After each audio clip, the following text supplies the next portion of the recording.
Então, muito boa noite. Estamos a dar início a mais uma sessão deste ciclo Vultos da Cultura Lusófona, um ciclo promovido pela PASC, em parceria com a revista Nova Águia, ela também uma revista de cultura lusófona, em parceria com o MIL, o Movimento Internacional Lusófono, e com o Instituto de Filosofia Luso-Brasileira. Este é um ciclo que se insere num grupo de trabalho, num dos grupos de trabalho da própria PASC, da Plataforma de Associações da Sociedade Civil, a saber, o grupo de trabalho Lusofonia e Relações Internacionais, que é coordenado pelo Samuel Dimas e por mim próprio. Temos outros dois grupos de trabalho ativos, a saber, Transição Climática e Energética, Mar e Território, coordenado pela Paula Policarpo e pela Ana Sofia Lopes, e temos ainda o grupo de trabalho Democracia, Cidadania e Inclusão Social, coordenado pelo Carlos Magalhães e pelo Rui Martins, vice-presidente da direção da PASC. E todos os outros elementos que eu referi são também eles próprios membros da direção, desta nova direção da PASC, que tem apostado muito nestes grupos de trabalho, desde logo para fazer interagir as várias associações da PASC, que neste momento são mais de meia centena, para nos conhecermos melhor, é sempre importante. A PASC está a crescer, isso é um bom sinal. Numa Assembleia Geral que decorreu ainda em 2023, no final de 2023, entraram mais 15 novas associações, e esta nova direção da PASC tem tido esse desidrato muito expresso de fazer crescer a PASC. E estes grupos de trabalho e os vários debates que temos promovido nestes grupos de trabalho têm também servido para isso, para agregar novas associações. Isso decorreu ao longo de todo o ano 2023 e, naturalmente, continuará a acontecer, ainda de forma mais visível, durante este ano que agora se inicia. Este é um ciclo cujo título diz tudo, ou quase tudo, Vultos da Cultura Lusófona. Nós aqui procuramos, essencialmente, redescobrir, em alguns casos, dar a conhecer figuras maiores, não só da cultura portuguesa, mas da cultura de língua portuguesa.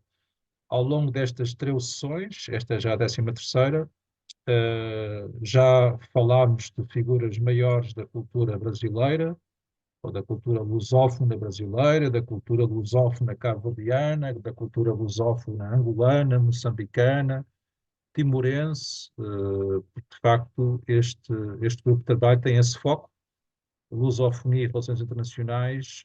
Nós não estamos circunscritos a uma visão pequena do país, pelo contrário, temos essa visão ampla e aberta da cultura de língua portuguesa. Hoje vamos falar sobre Natália Correia, como foi devidamente anunciado, indiscutivelmente uma figura maior da cultura de língua portuguesa, e para isso convidámos uma pessoa muito especial, que é o Fernando da Costa. Nós, naturalmente, para cada debate, para cada tertúlia, para cada sessão, conforme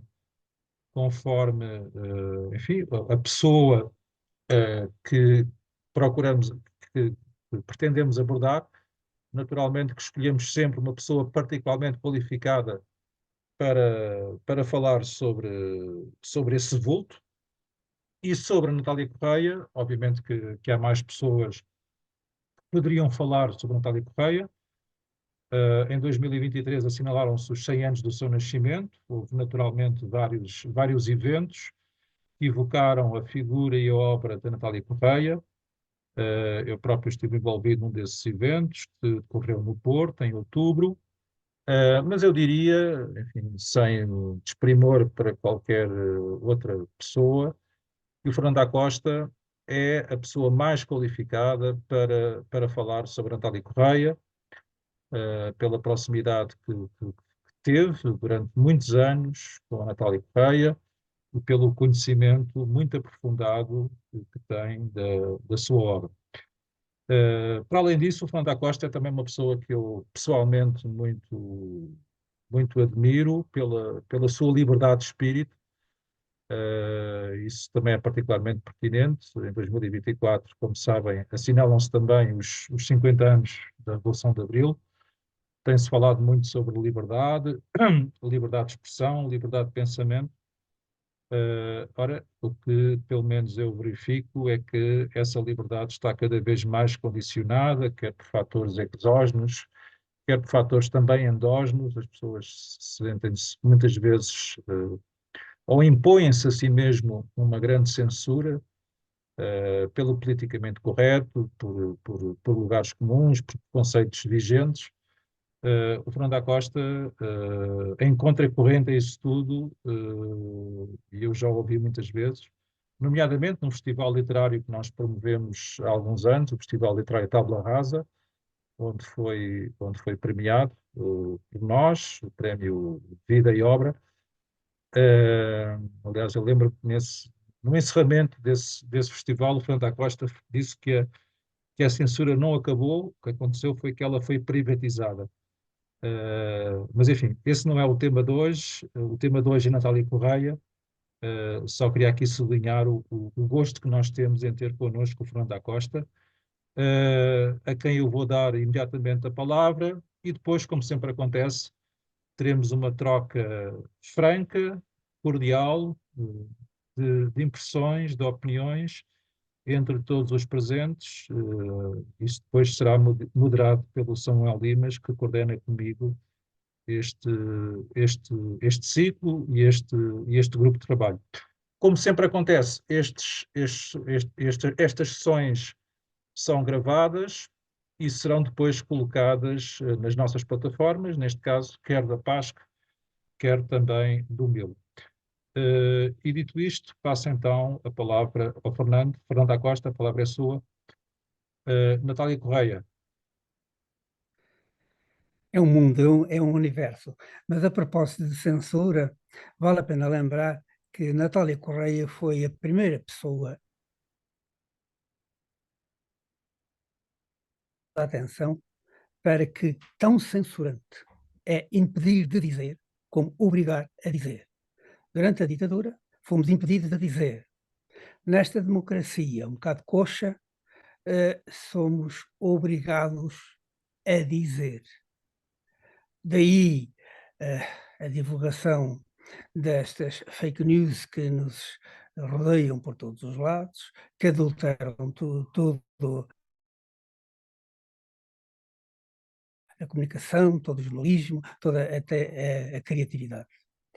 A Natália Correia, e eu penso que é a altura de começar a refletir nisso, a Natália Correia foi dos pensadores mais ousados, porque mais fraturantes do século XX, juntamente com o Fernando Pessoa, o Agostinho da Silva e Jorge de Sena.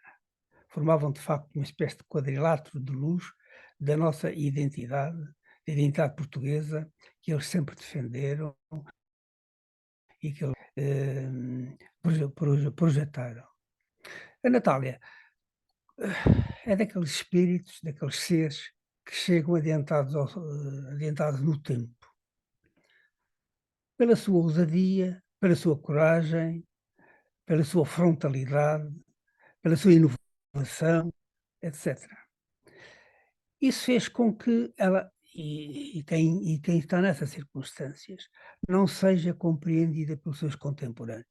Foi o grande problema da Natália Correia, é que ela, sendo muito popular, ela era o popular pela sua personalidade, pelo seu carisma, pela sua beleza, pela sua comunicabilidade, pelo seu desassombro, mas não pela sua obra, pelo seu pensamento, que a maior parte das pessoas desconheciam e continuam a desconhecer. Este ano que passou é um ano importante porque assinala os 100 anos do seu nascimento e os 30 anos, curiosamente, da sua morte.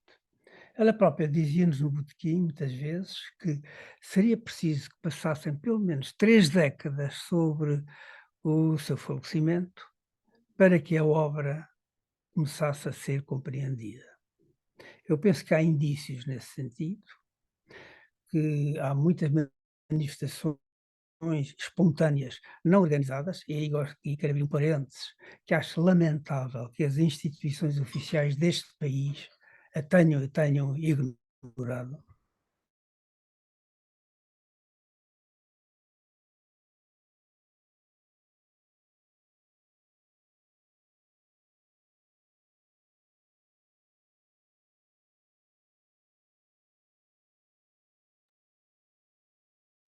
Continuamos com alguns problemas de ligação.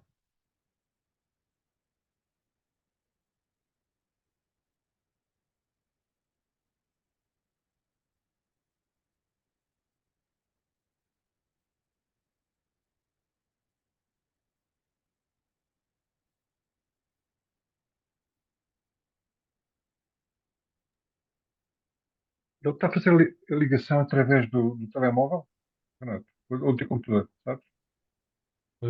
Eu jogo através de um tablet, Liga para o telemóvel e ele também tem alta voz. mas ele voltou a cair. Pelo menos. Voltou a cair. Bom, vamos interromper um pouco, eu peço desculpa.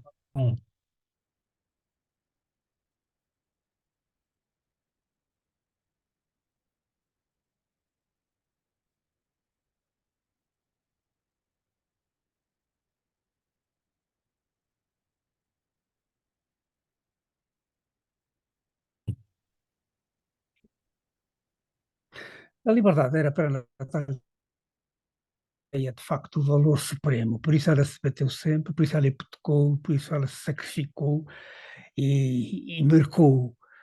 Eh, Mulher de uma criatividade extraordinária, ela entendia a poesia como profecia. E aí, ela foi notável porque introduziu conceitos, criou conceitos absolutamente inovadores entre nós. De tal maneira o são que a maior parte deles ainda não são compreendidos pelas pessoas, não são seguidos, não são estudados. Há todo um trabalho imenso para fazer.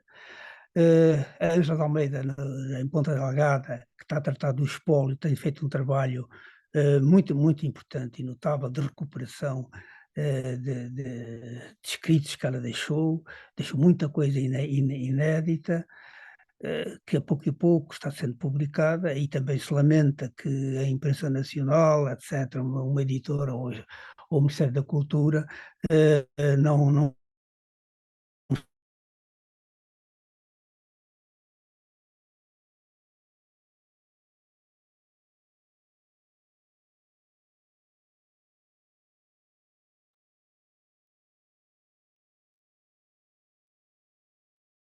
feminismo.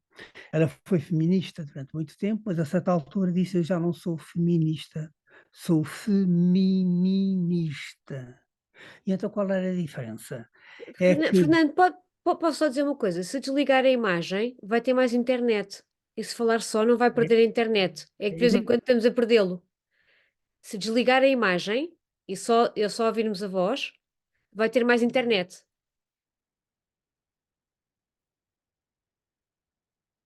Sim, sim, Ana, isso é verdade, mas a questão é que isto também depois fica um pouco estranho também aparecer o ecrã negro. Não é? Pois, Eu mas ao acho que é menos mais grave estamos do a que isso. ouvir. Mas ao É menos mais grave estamos do a que isso. ouvir. Uma ligação muito.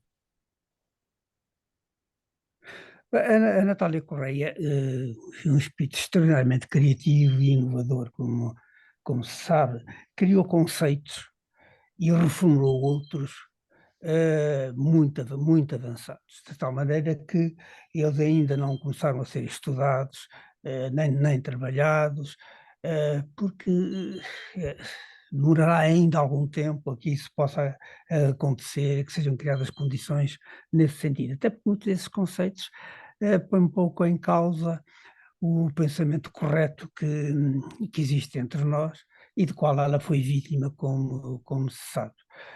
Por exemplo, um dos conceitos que ela criou foi o do femininismo, porque ela, que foi feminista durante muitos anos, a certa altura da vida, dizia-nos que já não era feminista, mas sim femininista.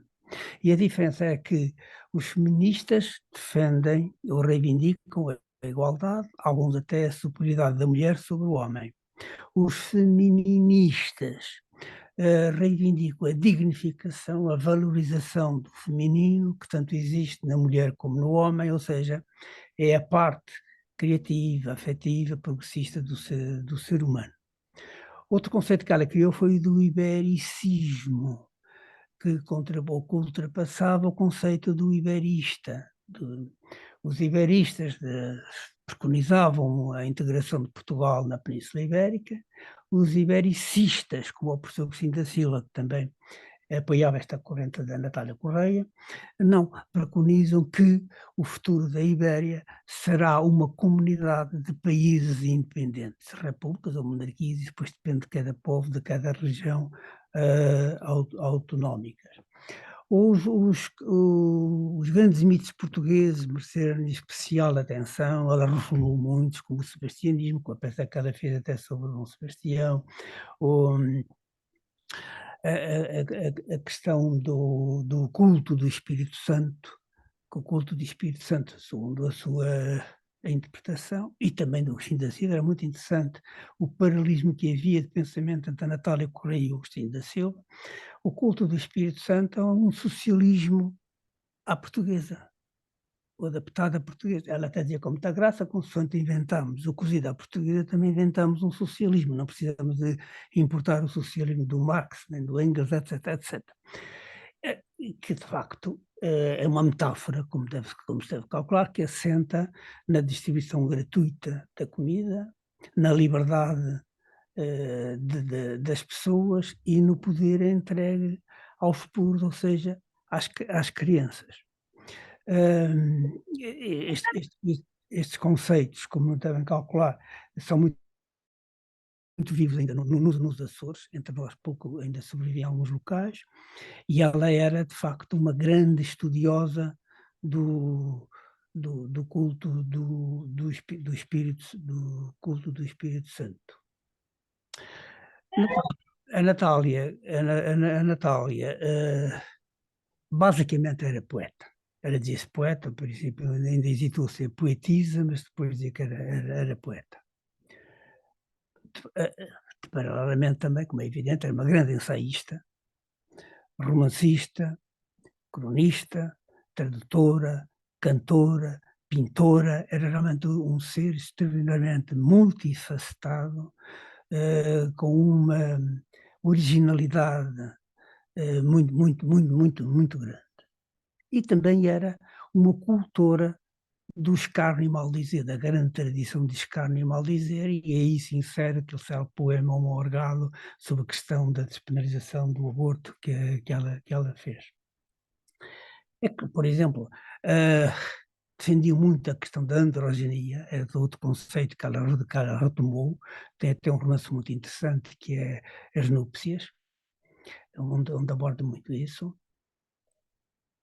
que é, no seu entender, num futuro que há de vir, o ser humano vai se tornar andrógeno como era inicialmente. Daí ela sempre ter defendido os movimentos LGBT e ter-se batido precisamente por essa libertação e por essa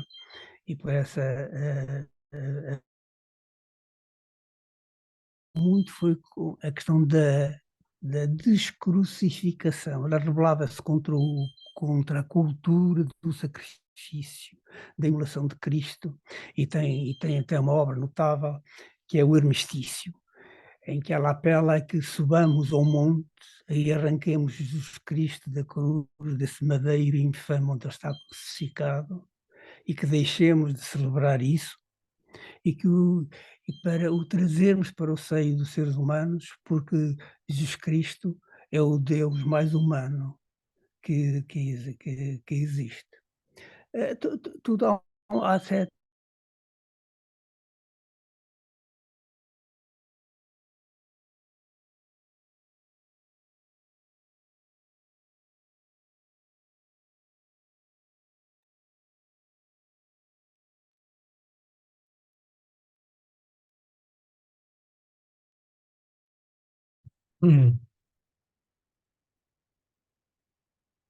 Fernando,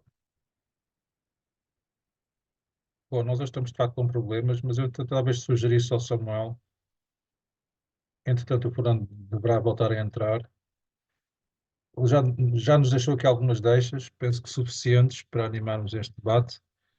E depois o Fernando da Costa, mal riente, pode retomar ou pode pegar, entretanto, nas deixas que nós, entretanto, possamos desenvolver, até porque também estão aqui pessoas que conheceram a Natália Correia, que gostam da Natália Correia, que estudam a Natália Correia, e, portanto, seria melhor partilharmos então a palavra e, entretanto, vamos esperar que o Fernando da Costa possa reentrar e tomar a palavra. Samuel?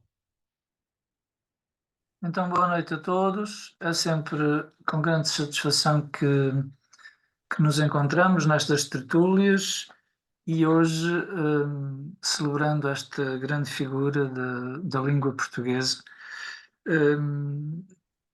nunca tão atual como nos nossos dias,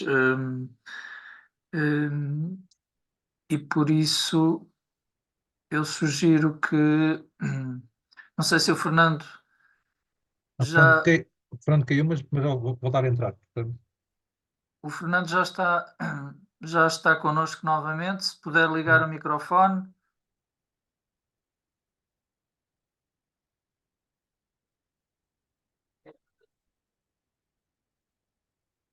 O microfone, Fernando.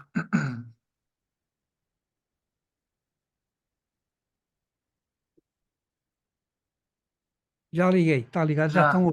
Sim, já estamos a ouvir. Então, como é que agora. Descrucificação, que é um conceito. Acabei a descrucificação? Foi. Acabou? literalmente.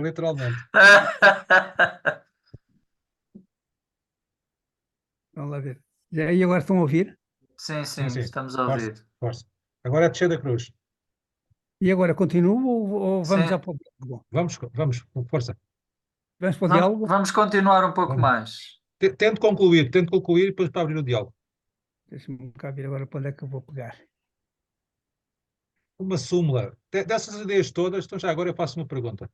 Obviamente, como todos os autores, por exemplo, estava a pensar no Agostinho da Silva, aliás, eles eram muito próximos, como o Fernando bem salientou. Naturalmente, eu diria que há ideias mais datadas ou que resistem menos ao passar do tempo, e há outras ideias que inversamente, quanto mais o tempo passa, mais se tornam pertinentes e fortes. Dessa série de ideias da Natália, que o Fernando da Costa também apresentou, quais é que acha que, enfim, que ficarão mais circunscritas à época da Natália e quais aquelas que, com o passar do tempo, se tornam cada vez mais fortes, mais eloquentes? A nível nosso, eu penso que a questão do ibericismo vai se tornar no futuro mais atuante. Aliás, vemos o que está a acontecer na Espanha, cara, com o que se passa com as autonomias e com tudo isso, isto há de evoluir para qualquer coisa mais do que se passa hoje. Isso aí sem dúvida nenhuma. Depois a questão do culto do Espírito Santo, do socialismo português, era muito interessante que de facto pudesse avançar por aí. Eu penso que talvez isso possa ser desenvolvido numa fase mais posterior, como é evidente. É difícil fazer futurologia, não é, em relação a estas coisas, porque está tudo a mudar tão rapidamente que não.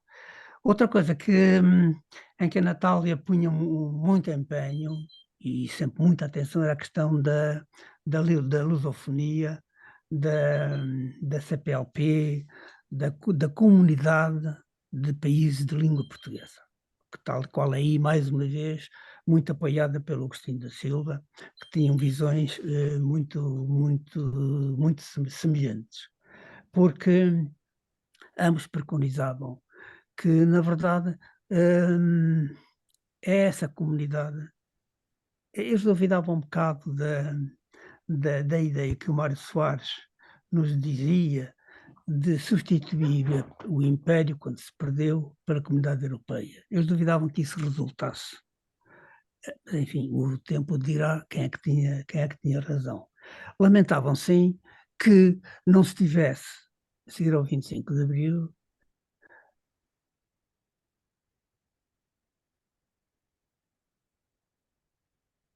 hum, ficamos novamente. Eu pedia, então, perguntava quem é que gostaria de acrescentar alguma coisa, partilhar eventualmente algum testemunho. Poderíamos envolver-nos então neste debate.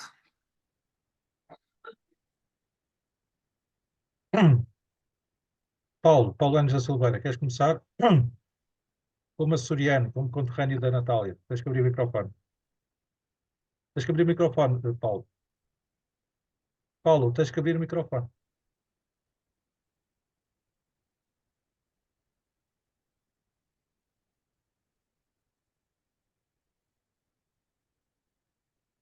Muito bem, Paulo.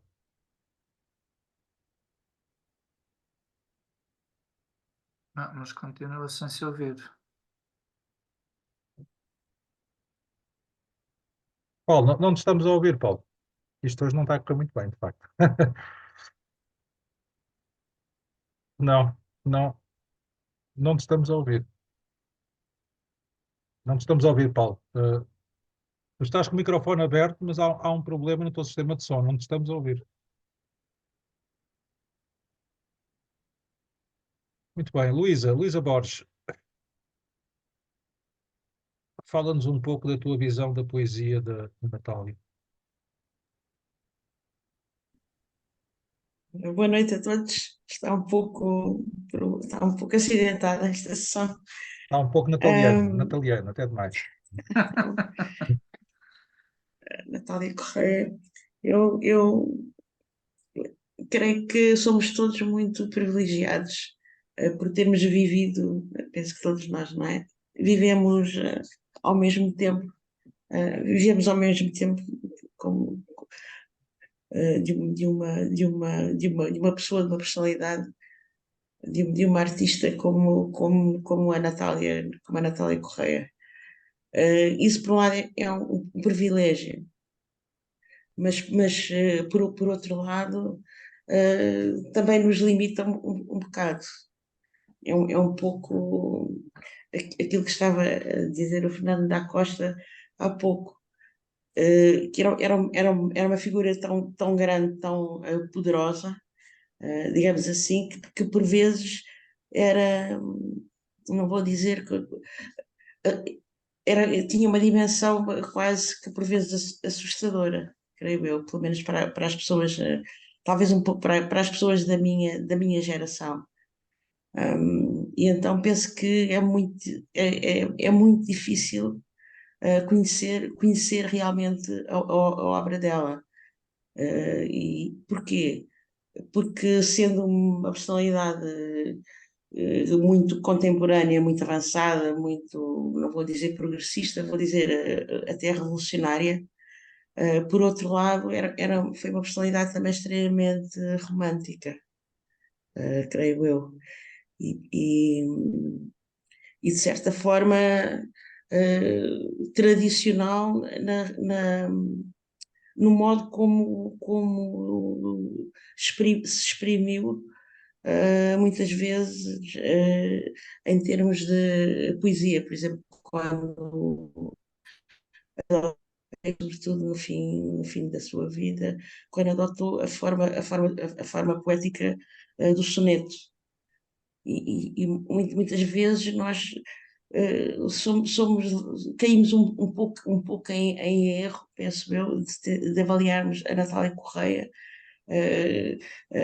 pelo lado assim mais popular, pelo lado até às vezes mais anedótico, e, e, e também nos perdemos um pouco a pensar num certo progressismo, digamos, entre aspas, por exemplo, associado à defesa apaixonada de causas como, por exemplo, o aborto, numa altura em que era extremamente difícil ter esse tipo de posições, e ficamos um pouco ofuscados por isso e esquecemos todo, do que é que a obra dela tinha de tradição, mas a tradição no sentido mais interessante do termo, que não é em termos de tradição quase que passadista ou reacionária, mas de ir à nossa tradição justamente buscar aquilo que a nossa tradição possa ter de mais original, de mais criativo e de mais inovador. Mas já está aí o Fernando da Costa, melhor é a gente escutar o Fernando da Costa, que tem coisas muito mais interessantes a dizer do que eu, portanto, eu vou-me calar. Não, Luísa, foi muito interessante a tua intervenção. Mas já agora, Fernando, já que o temos connosco de novo, talvez queira retomar aquela sua ideia que ficou um pouco perdida, da ideia da lusofonia, segundo a Natal e a afinidade com o Agostinho da Silva, tinha ficado por aí. Pois sim, isso era uma coisa que a Natália não compreendia, o porquê de Portugal e dos poderes pós 25 de Abril não terem traçado uma estratégia baseada na cultura, sobretudo em relação aos países africanos. E ela foi um bocado até apoiada pelo Aparecido de Oliveira, que, como sabe, era o embaixador do Brasil em Portugal, era um homem, uma espécie de braço direito do presidente da então do Brasil, muito amigo do Agostinho da Silva, um homem incansável nesse sentido, mas na verdade é um fenómeno curioso. As pessoas que estavam no poder, as que conheciam a África, queriam era esquecer a África. Os outros tinham se exilado para a Europa e não conheciam nada da África. E então havia uma barreira, havia qualquer coisa que deixou-se perder essa oportunidade. É difícil agora, de facto, ter sido evitado talvez as ditaduras em que se caiu a seguir, se tivesse havido outro comportamento, nomeadamente no campo cultural. Portugal podia imediatamente ter aberto bolsa de estudo para os estudantes das ex-colónias, ter criado uma universidade própria, ter criado um passaporte para todos, etc. Ter investido muito nessa comunidade, agora falhou o meu termo, nessa comunidade, porque de facto isso faz parte da essência do nosso país, da nossa cultura, e temos esse património fabuloso que é a língua portuguesa, que foi adotada pelas ex-colónias como língua oficial por decisão delas, ex-colónias. E isso, de facto, é uma coisa extraordinária que não se compreende o não ser aproveitado e valorizado. Aliás, não está a ser aproveitado nem valorizado aqui em Portugal, como sabe, está a ter traços de poder inacreditáveis e escandalosos, com completamente colonizada pelo inglês, que é uma coisa. A Natália até tem um tema um ensaio muito interessante, que é os malefícios da cultura francesa, em que ela saca a cultura francesa, a não existência de um romance português. O nosso romance é imitar o romance francês, com raras exceções. O ensaio português ter sido colonizado também pelo ensaio francês, o teatro, etc. É evidente, as grandes exceções são a poesia portuguesa e a crónica portuguesa. Aí mantém, de facto, são únicas e são de uma qualidade excepcional. E a Natália batia-se muito, de facto, por esses valores. Tinha um grande menosprezo pelos enojados da pátria, como lhe chamava, e era muito arraigada, de facto, às raízes. Ela dizia que as grandes reservas da identidade portuguesa estavam em Trás-os-Montes e um pouco da Beira Alta, no Alentejo e nos Açores. Ela, aliás, quando se sentia mais inquieta, mais perturbada, gostava muito de ir ou aos Açores, à sua terra, ou então ir a Tomar, porque encontrava ali um significado especial. Aliás, deu-se até uma vez uma situação muito curiosa, que fomos a Tomar, ela foi para um monumento, entrou no convento de Tomar, esteve, e quando saiu, ao descer as escadas, apareceu uma velhinha vestida de preto, com uma rosa na mão, que lhe entregou dizendo: "Toma, não percas a rosa". Ela achou aquilo um desígnio muito especial e deu esse título, para mim, a melhor obra que existe sobre o pós-25 de Abril e sobre aquele ano de 75, que é precisamente o seu diário ensaístico, moralista, como se queira apelidar, o livro intitulado Não Percas a Rosa, que eu recomendo vivamente para ser refletido, porque de facto ela capta ali aquela transformação que se está a dar a seguir ao 25 de Abril entre nós. A poesia da Natália Correia também acho que temos que começar a perceber isso. Os sonetos da Natália Correia, os sonetos românticos sobretudo, atingem a altura dos sonetos do Camões. Não temos que ter medo de dizer isso. Nós estamos perante um vulto que vai ter grande projeção. Aliás, é muito curioso verificar nestas comemorações todas, que foram todas muito espontâneas, porque não foram fruto de um plano organizado, oficial, etc. Estava tudo muito espontâneo, o que lhe dá uma vivacidade e uma riqueza e uma diversidade muito curiosa. A Natália está a ter, de facto, a merecer atenção fora de Portugal. Está-lhe a acontecer algo parecido como aconteceu com o Fernando Pessoa. Tanto assim que na Universidade de Massachusetts terá uma cadeira sobre a Natália Correia, na Universidade de Califórnia também, em Turim também, em São Paulo também. Lá fora começa a haver uma curiosidade muito, muito profunda até sobre o pensamento desta mulher, que surpreende as pessoas pela sua originalidade e pela sua, como é que se pode dizer? É muito difícil de classificar, porque ela não era fácil.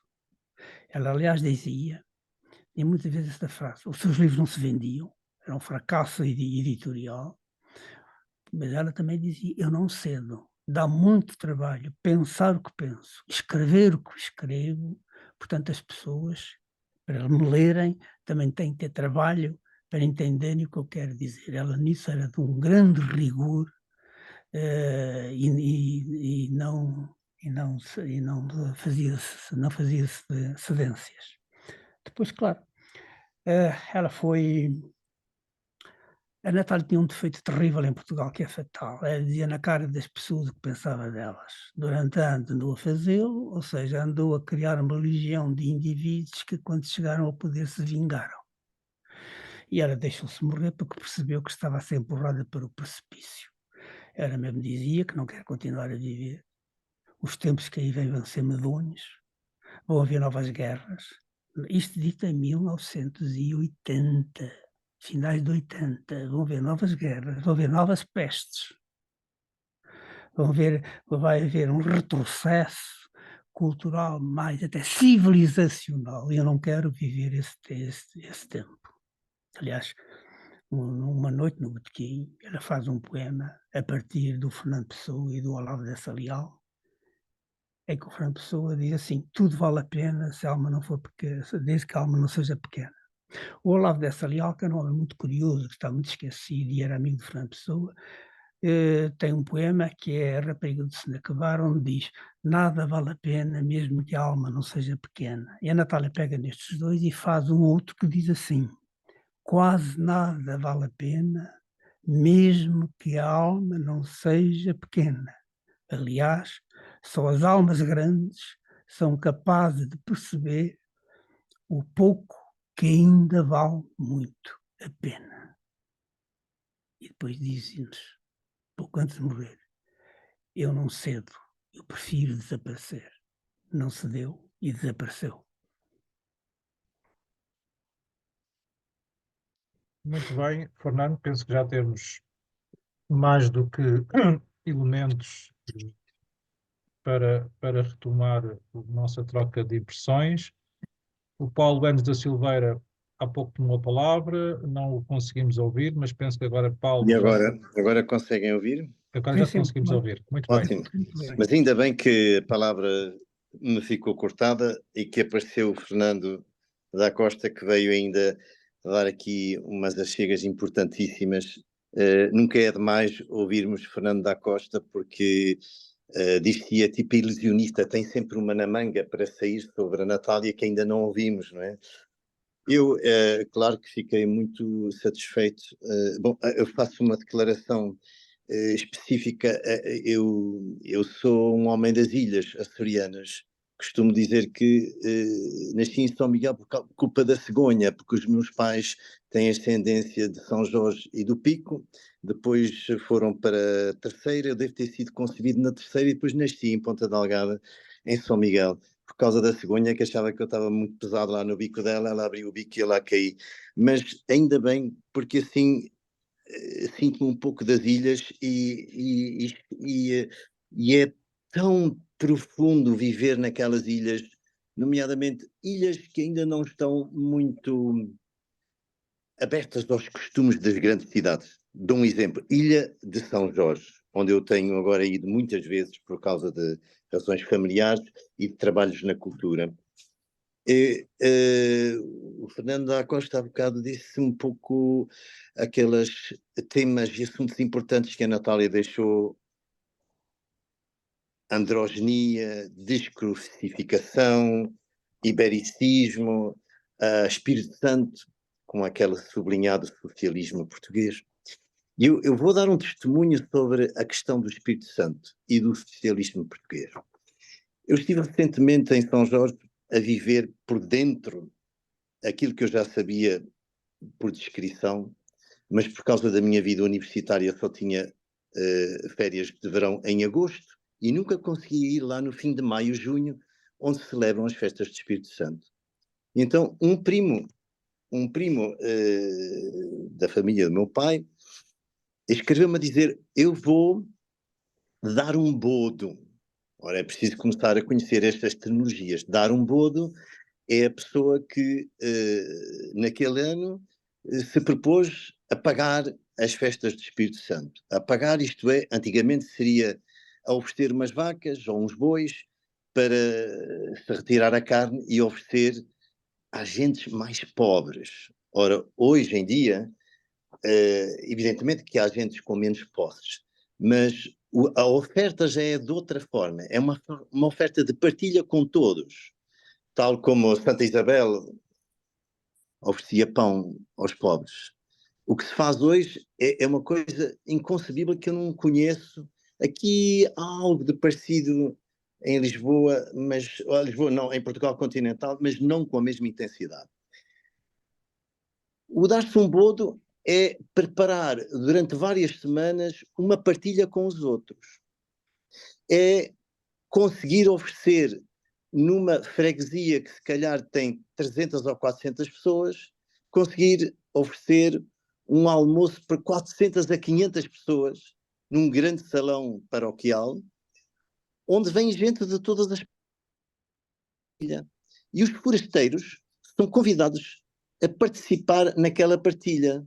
Por exemplo, se formos de automóvel e atravessamos uma freguesia, como aconteceu comigo e com a Teresa, a minha mulher, a freguesia dos biscoitos, as pessoas estão na rua e põem-se à frente dos carros e dizem: para, venha connosco, venha comer uma sopa de Espírito Santo, venha partilhar connosco o que estamos aqui a fazer. E o que fazem? Na realidade, fazem um imenso manjar, que tem a ver com as sopas feitas de alguma forma, com a carne, com os caldos. Depois há o tradicional arroz doce, feitos em enormes caldeirões, mas parece que estávamos ali a fazer umas mesinhas de bruxas. Mas aquilo é tudo participado com as pessoas de lá. E os que vêm de fora estão presentes naquilo e comungam uns com os outros. Naqueles almoços enormes, de 400 a 500 pessoas, partilha-se tudo, fala-se de tudo, as famílias juntam-se, os que vêm da América, do Canadá, como sabemos, naqueles períodos há muitas pessoas que vêm, são imigrantes, vêm, partilham as suas experiências, contam as suas histórias, e come-se, naqueles dias do Espírito Santo, come-se. A questão não é o comer, é através daquilo que se partilha, é o convívio que se faz. E não é isto um socialismo à portuguesa? Só pode ser. Porque eu não conheço em lado nenhum aqui em Portugal continental onde eu passo num sítio e me digam assim: venha cá, venha comer uma sopa, venha conversar connosco, olha este arroz doce. E depois lá se fala de tudo e mais alguma coisa, das vacas, dos vizinhos, da cultura, da política, enfim, é uma tertúlia grande, mas não deixa de haver aquele sentido do Espírito Santo, do receber uma graça, do cada um com a sua fé mais específica, do pedir por alguém que está mal, pedir pela paz no mundo. Isso tudo é algo muito particular que se dá em vários locais mais pequenos dos Açores. Ora, será que não temos alguma coisa a aprender com isso? É o que dizia o Fernando da Costa, é o Espírito Santo e o socialismo português. E, por fim, eu dou uma pequenina nota, para dar também lugar a outros que possam falar, sobre o ibericismo. Curiosamente, e a propósito de uma obra de tipo musical ou prática que se chama Dom Garcia, Cantata Cênica, com poema de Natália Correia, e também houve lá uma mãozinha do David Mourão Ferreira, mas sobretudo Natália Correia, que fez um poema contando histórias de antes do início de Portugal. Histórias que se passavam onde? Na Galícia, onde se fala galego hoje, e sabemos que esses nossos irmãos da Galícia, eles são muito mais identificados com Portugal do que com os castelhanos do outro lado. Eles estão mais próximos de ir no sentido desse tal ibericismo, digamos, ajudar a criar essa ideia, e eu penso que através das conferências que tem feito promovido o Renato e os seus companheiros dessas andanças, sabem disso, que os galegos estão com muita força de se unir a Portugal em certo tipo de ideias. Ora, curiosamente... Estava aqui o Bernardino, penso que ele já não está connosco, mas o Bernardino podia testemunhar precisamente isso que estás a dizer, perfeitamente. Que pena! Olha, eu sei muito disso porque andei a estudar. A propósito, já agora eu digo o que é essa cantata cênica. Em 1971 houve um grande festival que tinha ideias de ser tudo e mais alguma coisa em Vilar de Mouros, promovido por aquele médico António Vaz, um visionário e um melómano de todos os tamanhos, que em vez de fazer um festival só à moda do Woodstock de 69, fez um festival em Portugal, em Vilar de Mouros, num lugar tão pequenino que tinha 3 fins de semana, um para a música clássica erudita, outro para a música popular portuguesa e outro para o rock internacional. Ora, e na música dita mais erudita, ele lembrou-se de celebrar um evento excepcional, os 900 anos, em 1971, ou seja, 900 anos atrás, em 1071, o rei de Galiza, Dom Garcia, que na altura se intitulava, ou pelo menos era designado como rei de Galícia e de Portugal, ele ofereceu o Paquinho nas terras de Vilar de Mouros à Diocese de Tui. E fez-se então lembrar, 900 anos depois, esse evento que está escrito em vários testemunhos escritos da época. E o que é que a Natália Correia fez, a pedido desse António Vaz, foi contar essa história do Dom Garcia. O Dom Garcia era o rei da Galícia e de Portugal, que se porventura não tivesse sido preso por seu irmão Dom Afonso VI, que resolveu pôr o seu irmão preso os últimos 18 anos da sua vida, se calhar a Dona Teresa, que era filha desse Dom Afonso VI, não conseguia, não teria, porventura, com o seu filho, embora afastada, fundado o Condado Portucalense e nascido Portugal dessa forma. Se o Dom Afonso VI não tivesse prendido o seu irmão, rei de Galiza, o Dom Garcia, e ter ficado um imperador de Galiza, Leão e Castela, se calhar hoje não seríamos o Portugal que somos. Talvez fôssemos um Portugal e Galiza expandido para aquele lado, mas a história é feita desses cis. Mas o que é muito importante é que hoje Por exemplo, eu estou a pensar promover, para lembrar a figura de Norberto Ávila, que é um grande dramaturgo português, falecido há uns 2 anos, mas muito esquecido, um concurso de dramaturgia de língua portuguesa e galega. Porquê? Porque os galegos são nossos irmãos ali. Identificam-se muito mais connosco que com os outros. Ora, essa ideia do ibericismo nós podemos construir com a nossa intervenção, nomeadamente promovendo coisas que façam unir aquilo que pode ser unido e expandir cada vez mais a língua portuguesa. Bom, fico-me por aqui. Gostava muito de falar mais, mas tenho que dar a partilha aos outros Não, meus não, muito companheiros. muito bem, Paulo, por essas anotações. Eu sublinhei, enfim, aqui alguns pontos. Desde logo, essa ideia, que era comum a Agostinho da Silva e outros grandes vultos da cultura, da nossa cultura, os mais lúcidos e visionários. No caso português, a maior forma de ser revolucionário é, de facto, retomar tradições arquetípicas. O Agostinho da Silva dizia expressamente isso e Natália também tinha essa perspectiva, não é? Por outro lado, a ideia de que nada na história é reversível. E, portanto, a história não é linear, a história faz-se de bloqueio, faz-se de recuos, faz-se de curvas. E, portanto, quer o que Fernando Costa disse sobre o pós-25 de Abril, sobre o nosso afastamento da África, em particular da África lusófona, quer esse afastamento mais recuado no tempo e na história em relação à Galiza, tudo isso é reversível, tudo isso depende de nós e, obviamente, se cada um fizer aquilo que pode, naturalmente que as coisas podem mudar. E é preciso celebrar estas grandes figuras. Aliás, não vamos discutir isso hoje, mas eventualmente vamos agendar uma sessão sobre Camões. Camões, como sabemos, assinalam-se os 500 anos do seu nascimento. Enfim, a data não é exata, mas é a data consensualmente aceita.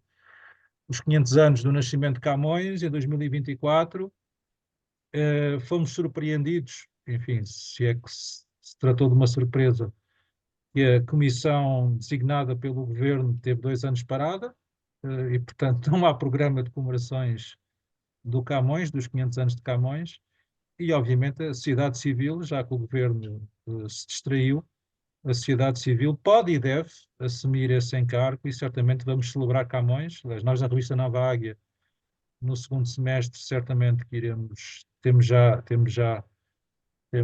preparado uma secção e, entretanto, o Paulo lançou-nos um repto de promover um evento público e certamente que iremos realizá-lo ao longo deste ano.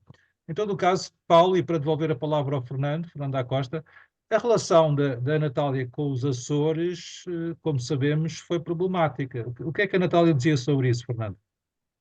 Era uma relação, também por ser uma relação muito emocional, era uma relação tempestuosa, não é? Uma relação... Bom, eu devo dizer que o sítio onde a Natália era mais amada e mais odiada era nos Açores. Há sempre esse tipo de relação. A Natália tinha, de facto, uma grande ligação à ilha. O mito da ilha era de tal maneira que ela, da parte final da vida, dizia-nos que gostava muito de ir viver, voltar a ir viver para Ponta Delgada. Sobretudo, e a ideia dela era ir viver para a casa onde nasceu, que é na Feijão de Baixo, e onde a mãe, que era professora, dava aulas. O resto do chão era a escola e o primeiro andar era a casa da mãe, da Natália e das duas filhas.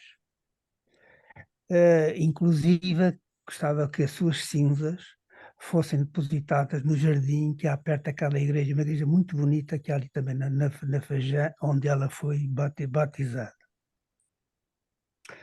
Acontece que ela morreu e durante 20 anos os Açores não quiseram receber as cinzas da Natália Correia, que estiveram num gavetão no cemitério dos Prazeres, que há lá um jazigo para escritores. Ela esteve ali com o Dor de Guimarães. Felizmente isso foi ultrapassado, mas a casa não foi adaptada a Casa Natália Correia, que era o que devia ter sido, como é evidente, inclusive os móveis da Natália estavam disponíveis para irem para os Açores, inclusive o proprietário do botequim tinha as mesas de botequim e aquele ambiente de botequim, que acho que ainda os tem, ainda tem guardados no armazém, doava-os para os Açores, para essa Casa-Museu Natália Correia. Nada disso foi feito, infelizmente.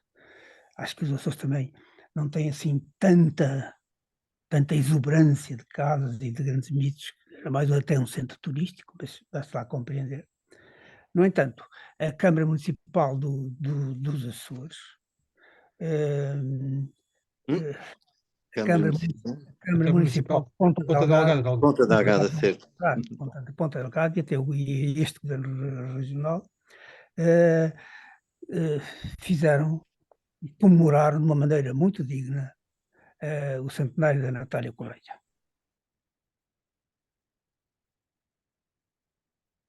E para além Correia. disso, Fernando, está outra vez com problemas de ligação. Eu também posso testemunhar, até eu estive com a delegada recentemente, no âmbito dos chamados colóquios do Atlântico, promovidos pelo Instituto de Filosofia Luso-Brasileira, em parceria com o Estado dos Açores, e tivemos a oportunidade de estar no Arquivo Regional de Ponta Delgada, onde está o espólio da Natália Correia, e onde a Ângela de Almeida, que há pouco o Fernando a referiu, e muito bem, onde a Ângela, enfim, programou e concretizou uma exposição muito digna, que envolve manuscritos inéditos, fotografias, enfim, uma exposição que está no próprio arquivo, na biblioteca, uma exposição muito digna, que de facto evoca a figura de Natália Correia. Sim, a Natália tinha uma grande ternura pela Ângela de Almeida, porque de facto ela foi incansável. Já tinha organizado aqui no Palácio de Galveias uma grandiosa exposição sobre ela. Tem feito um papel de facto notável de recuperação dos inéditos, porque a Natália era aparentemente desordenada, mas não era nada desordenada. Ela era muito engraçada nisso. De manhã escrevia no quarto, normalmente descalça, até na cama, etc. À tarde ia para aquelas coisas mundanas que ela também gostava muito. E à noite ia para o botequim e o convívio com os outros. Porque a Natália defendia a teoria de que a cultura não pode ser desvivenciada, era um termo que ela empregava muito. Tem de estar em contacto com as pessoas para, de facto, ser algo de importante. Aliás, o botequim, que tornou-se uma referência extraordinária a partir da década de 70, eu um dia perguntei à Natália porque é que ela tinha aberto o botequim. E ela deu uma resposta muito bonita. Disse-me assim: eu quis criar um espaço que fosse uma antecipação de um Portugal a haver no futuro. Um espaço de convívio, de cultura, de afetuosidade, de ideias, de criatividade. E isso foi. Na verdade, aquilo foi quase um espaço mágico que só quem o frequentou pode entender, em que fizeram-se ali revoluções, revoluções em sentido figurado, como é evidente, mas programas políticos, discussões extraordinárias, desde Presidente da República. Só uma figura como a Natália conseguia criar aquele ambiente que tem um papel muito importante na feitura do etc. Foi de facto algo de extraordinário. Alguns até diziam com uma certa ironia que depois da Assembleia da República foi o local, o espaço mais interventivo. Só uma pessoa de facto como a Natália conseguia isso. Eu sei isso devido à preocupação que a Natália sempre tinha de incentivar os outros, de tornar os outros maiores do que aquilo que eles pensam que são. Ela acreditava muito nisso. O ser humano tem que assumir a sua grandeza, tem que assumir o seu papel, a sua criatividade, tem que ser Deus, não pode andar sempre a rastejar. É claro que ela, a certa altura, começou, como disse, começou a perceber que os tempos iam mudar. E, por exemplo, posso dizer aqui uma frase dela, passo a citar: tenho perdido o melhor do meu tempo com seres que execram o que os liberta e exaltam o que os enche de imundície. Há cada vez mais pessoas a viver bem no mal. Isso foi na última fase da Natália, em que ela... Diga? Não, Fernando, houve aqui, a certa altura, mas Olha. a frase ouvimos-la na íntegra, Tá bem. mas depois houve aqui uma ligeira interrupção. Mas, bem. Fernando, mas conclua, por favor. Tome e conclua. Não. Mas essa ideia parece-me muito... Aliás, eu estava a pensar até num texto que escrevi recentemente sobre o próprio conceito de heroísmo, não é?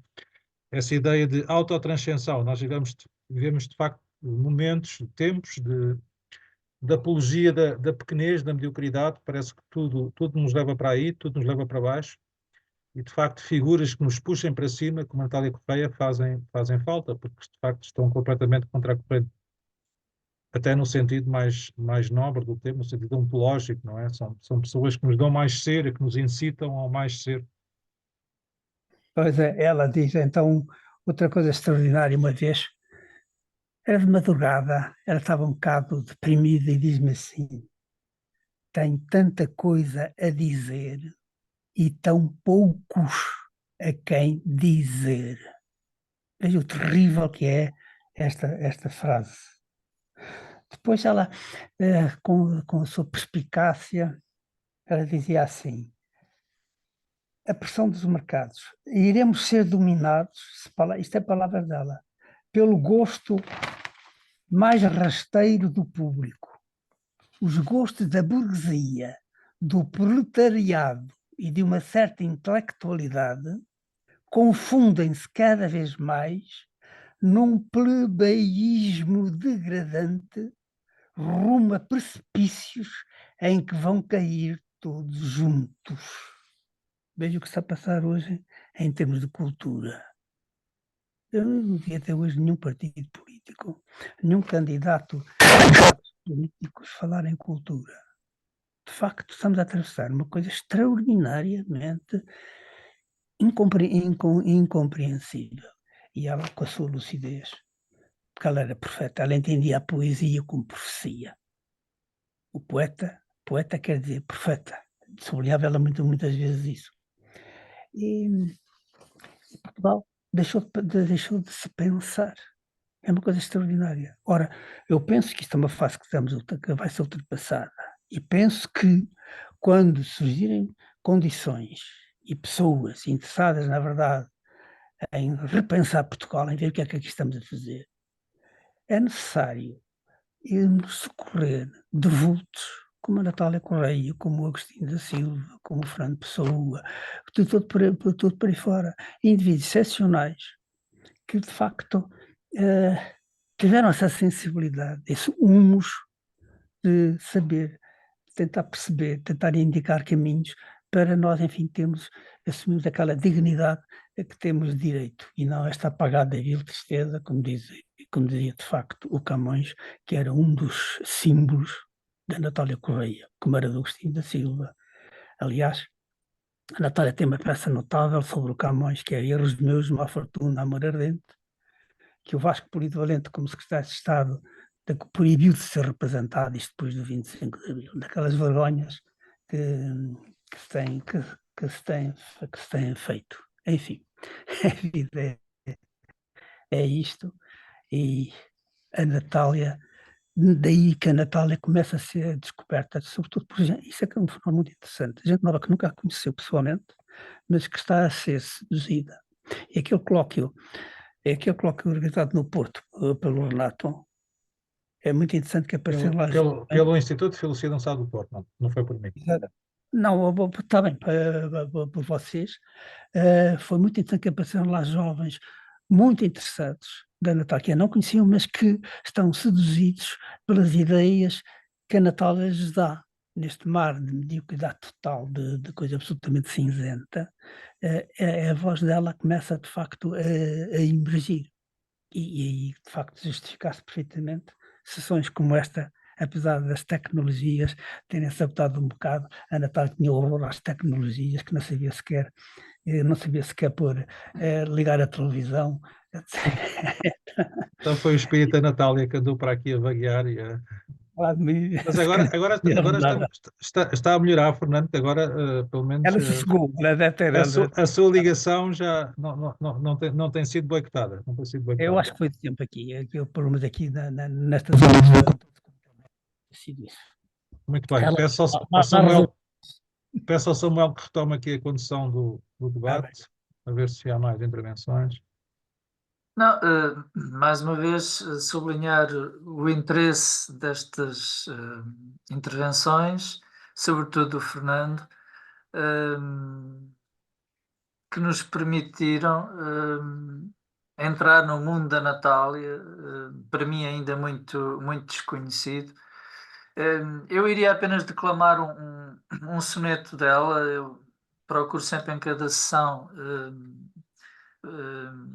situar um texto e partilhá-lo, precisamente para sublinhar esta dimensão que o Fernando da Costa referiu da eloquência e da grandiosidade destes sonetos. Ela de facto era uma pessoa muito culta, com um horizonte conceptual e uma criatividade incrível. O poema é precisamente dos sonetos românticos, chama-se Mãe Ilha e diz assim: nessa manhã as garças não voaram e dos confins da luz um Deus chamou. Docemente teus cílios se fecharam sobre o olhar onde tudo começou. A terra uivou, todas as cores mudaram, o mar emudeceu, o ar parou. Escuros véus de pranto o sol taparam, de azáleas lívidas a ilha se cercou. A que pélago o esquife te levava? Não ao termo, a não chorar os mortos, teu sumo espiritual florido ensina. E se o mundo em ti principiava, no teu mistério entre hastos absortos, suavemente, ó Mãe, tudo termina.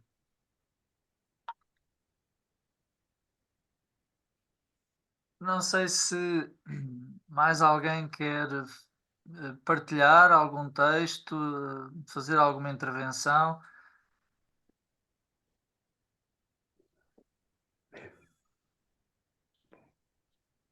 Fernando. Eu não queria apenas testemunhar que quando eu estive com a Ângela de Almeida lá no Ponta Delgada, ela confirmou, para minha relativa surpresa, que ainda há muitos inéditos da Natália.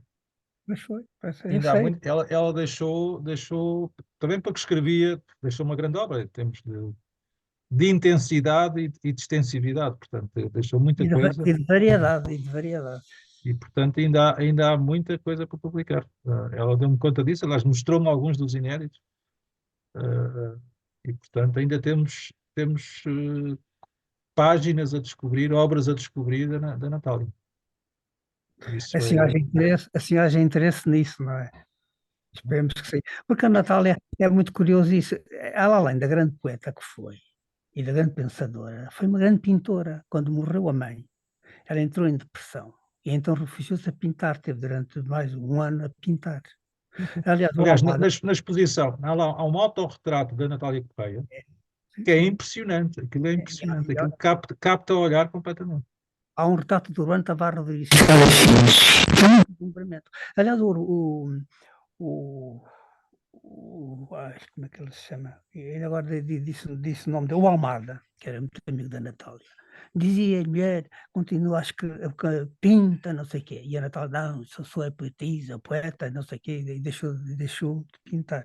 E depois ela lamentava, olha, fiz muito mal, porque se tenho continuado a pintar, tinha enriquecido, porque na altura os pintores ganhavam muito bem, e tinha a hipótese de ter um carro com motorista, que era o sonho que ela tinha, porque ela conduzia muito mal, tinha um carocha, coitadinho do carocha, as desgraças que passou nas mãos da Natália. Uma vez saímos do botequim, e ela entrou fora de mão num largo.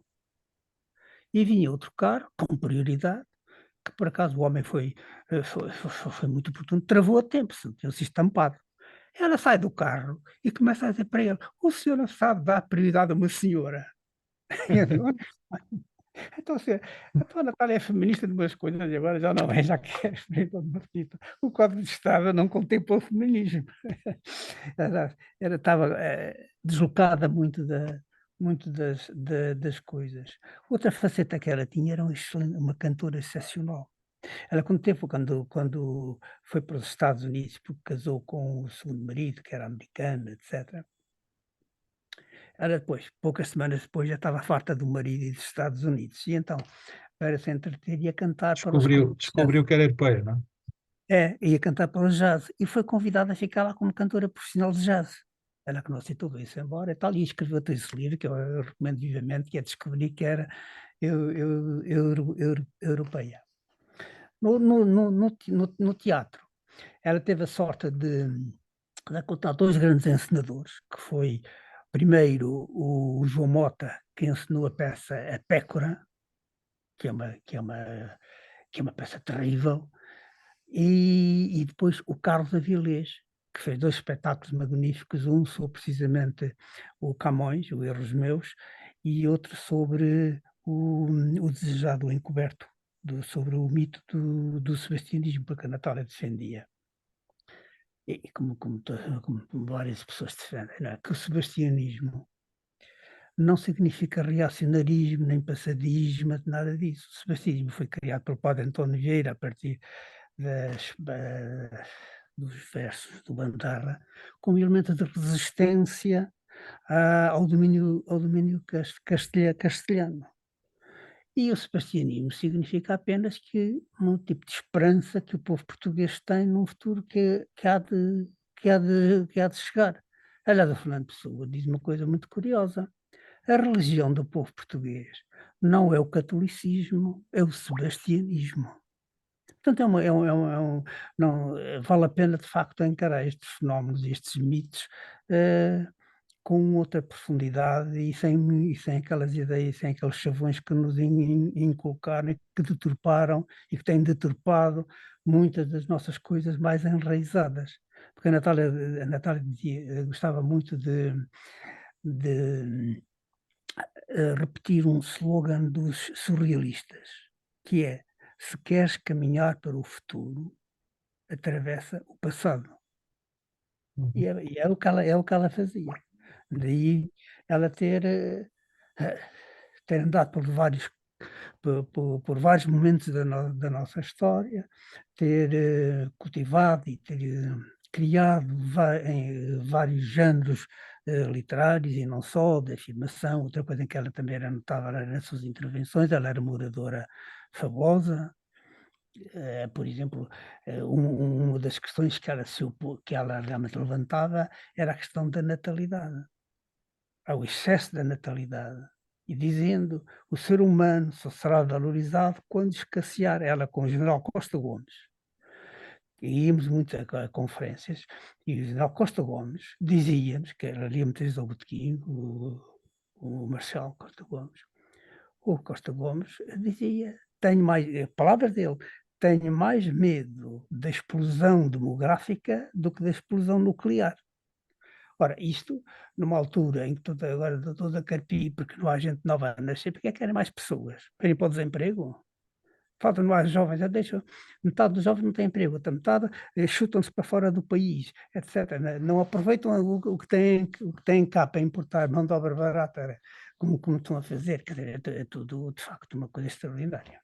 Aliás, a verticalidade desta mulher traduz-se no que se passou no final da vida dela.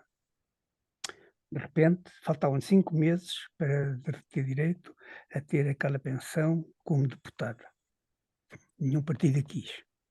Era do PPD, o PSD e o PPD, se o apoio 2 processos de expulsão. nenhum partido a quis. E ela viu-se, portanto, na fase final da sua vida, sem rendimentos. E então nós dissemos, Natália, há estas reformas de mérito que foram criadas no tempo do Francisco Lucas Pires, que foi dos melhores ministros da cultura que este país teve, muito por iniciativa da doutora Manuela Yanes. Aliás, o casal Yanes foi sempre de uma generosidade com a Natália, de um respeito e de uma consideração com a Natália extraordinárias. E, portanto, vamos acionar esse processo, António Pedro. E a Natália tem esta resposta espantosa. Se o Estado português entende que eu mereço, eu aceito e agradeço, mas pedir não peço. Ora, isto demonstra a verticalidade deste ser humano, que felizmente começa a ser compreendido, começa a ser procurado e talvez nos possa iluminar em crescendo para o futuro que temos que construir. Muito bem, Fernando, por mais esse testemunho eloquente. O Paulo Anos da Silveira pediu a palavra, diz que tem uma surpresa para nós. Ótimo. Sim, tem uma surpresa. É uma surpresa que há pouco tempo esteve convosco em Torres Vedras, naquela cimeira internacional O cooperativismo. de cooperativas de língua portuguesa. E eu vou-me deslocar aqui para a surpresa e vocês vão assistir a essa surpresa. Eu apresento-vos aqui uma pessoa que conheceu a Natália e que é a Teresa Machado. Olá, boa noite. Boa noite, Teresa. Boa noite. Desculpem lá se a surpresa não for muito surpreendente, mas pronto, olha, é o que se pode arranjar. Um bom ano para todos, começo eu por desejar. Obrigado. Fernando, um grande beijinho e obrigada pelas palavras que eu estive a ouvir. Atentamente, de longe, não estive ali na mesa com o Paulo, mas estou aqui de lado a ouvir. E vou-vos só ler uma coisa que escrevi para a Natália em 23 de março de 2006, se me autorizarem. Com certeza, Teresa. Chama-se Vida Terráquea versus Vida Espiritual, in memoriam da açorianíssima Natália Correia. Ai, Natália, como é que reagirias se visses a atual Portugália? Prefiro, contudo, visualizar-te feliz nesse assento etéreo a que já subiste, do que abelar a tua raiz contando-te coisas que te poriam triste. Antes lembrar o teu bar, sobre o piano, um par de mãos a tocar, e tu e eu ao desafio a cantar. Summertime and the living is easy. Summertime. Agora, o meu time é cada vez mais escasso. Será que perdi o compasso ao deparar comigo permanentemente busy? Enfim, nem me atrevo a aprofundar por medo de naufragar em tão temeroso mar. E nesse limbo, onde estás, terás encontrado paz? Se puderes, dá-me daí um sinal de esperança e de amor tal que aplaque a loucura total desta terráquea vida infernal a que ainda estou sujeita, querendo manter vertical e bem direita a coluna vertebral. Em tempos de tal maldade que em abono da verdade te afirmo e sem sofisma, que para ver por melhor prisma será bem melhor a vida eterna do que esta dita moderna, parca em escrúpulos e valores. Fica bem, Natália querida, nessa tua nova e verdadeira vida. Ai, Natália, se visses a atual Portugália. Muito bem. Nataliana. Nataliana. Obrigada, Fernando. Um beijinho grande para todos vós. Um ano bom, com muitas coisas poéticas e lindas. E que, olha, que sejamos abençoados por qualquer coisa de divino que caia assim sobre nós, umas bençãozinhas, umas línguas de Espírito Santo, uns senhores santos de Cristo em miniatura, que acho que é o que este país está a precisar. Espírito Santo. Muito bem. Obrigado, Fernando da Costa. Obrigado, Renato e Pasco e tudo. Foi extraordinário. E desses encontros talvez surja aí alguma coisa no futuro para esse ibericismo e esse quinto império, etc, etc. Muito obrigado, Paulo e Obrigado. Teresa. Obrigado. Enfim, Obrigado. estamos a aproximar do final da sessão, aliás, era para ter acabado às 11, mas como estava, enfim, esta tertúlia está a correr tão bem que naturalmente o tempo foi passando, é sempre um sinal quando o tempo passa, sem nós nos apercebermos disso. Fernando da Costa, há algo que ainda não tenha dito e queira dizer? Eu bem sei que sobre a Natália O Natal é poderia falar a noite toda, Mas é. mas uma última ideia que ainda julgo que não tenha dito ou salientado devidamente. A mim, o que me surpreendeu mais na Natália foi eu não sei como é que é de classificar, é muito difícil. Ela era uma mulher muito impenetrável às vezes, mas foi a desistência de viver em que ela caiu na fase final. Eu acho que ela deixou-se morrer. Não se tratava perdeu. Ela queria de facto deixar isto. Ela não cabia neste. Ela saturou-se. Já não cabia, não cabia nesta sociedade, não cabia nesta cultura, não cabia nesta política, não cabia nestas relações, não cabia neste não estar ou mal-estar em que tudo está, o não haver perspectivas, o falhanço de tudo, o que ela pôs no 25 de Abril e depois tudo falhou, o falhanço dos 3Ds, ela falava muitas vezes nisso. A democracia é o que a gente vê. O desenvolvimento, não brinquem connosco. A descolonização, foi a tragédia que percebeu. De facto, todas essas coisas, para quem se empenhou tanto como ela, e ficava mesmo por afetar, ou pelo menos fazer com que ela tivesse querido partir mais depressa. Daí, quando ela estava a entrar para o forno crematório, antes de entrar, surgiu inexplicavelmente uma bomba que lhe pusou no caixão, deu uma volta e depois saiu outra vez quando o caixão desapareceu. Muito bem, Fernando. Isso seja um sinal de que poderá haver um futuro e que Portugal se reencontre consigo próprio. Aliás, isso é o melhor espírito do sebastianismo. Há pouco, quando o Fernando da Costa estava a falar desse espírito maior do sebastianismo, não tem nada a ver com o passadismo, como disse bem. É precisamente a isso a que se apela, não é? Um reencontro de nós connosco próprios, do próprio país, consigo mesmo. Bom, e dito isto, vamos então encerrar a sessão. Eu vou parar aqui a gravação, sendo que, naturalmente, que este ciclo se irá manter. Vamos manter a regularidade mensal e, portanto, em princípio, na primeira segunda-feira de cada mês, ou seja, neste caso, a primeira segunda-feira de fevereiro, que será dia 5, iremos estar de novo em antena para uma nova sessão.